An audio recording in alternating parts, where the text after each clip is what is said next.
дар шаҳри Хуҷанд давоми 2 рӯз квест ё худ тренинг барои занону духтарони стартапер гузаронида шуд. Он дар доираи лоиҳаи Ассотсиатсияи занҳои соҳибкори Тоҷикистон Бизнес Акселератор ташкил гардид. Ҳадаф аз ташкил ва баргузории тренинги мазкур ин омӯзонидани стартаперҳо дар мавриди дуруст пешниҳод кардани идея мебошад, то ки онҳо тавонанд шахсони маблағгузору пайдо намоянд.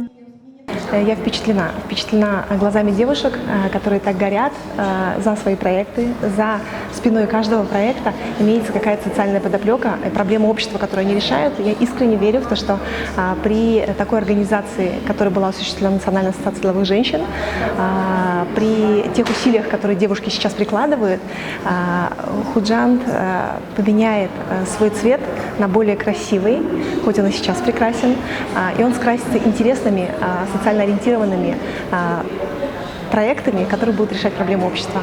ба квест тренерони таҷрибадори ин соҳа аз ҷумҳурии ҳамсояи Ӯзбекистон даъват шуданд. Онҳо ба занҳои стартапер аз таҷрибаи худ нақл карда тарзи дуруст пешниҳоди идеяро омӯзониданд. Қадами аввал ин бедор намудани завқи иштирокчиён, омода намудани слайд ва тарзи дурусти суханронӣ буд.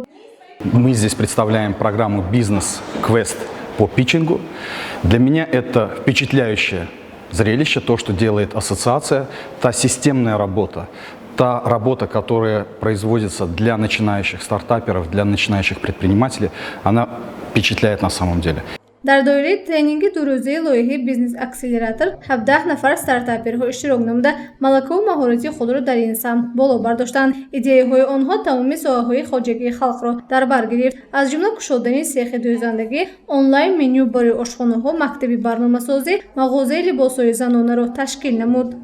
12 августа у нас уже, можно сказать, завершающий этап, когда наши участники бизнес-акселерации будут представлять свои проекты потенциальным инвесторам. И инвесторы тоже уже подготовлены. Сегодня была презентация финансовых продуктов и финансовых инструментов, направленных на поддержку стартового бизнеса.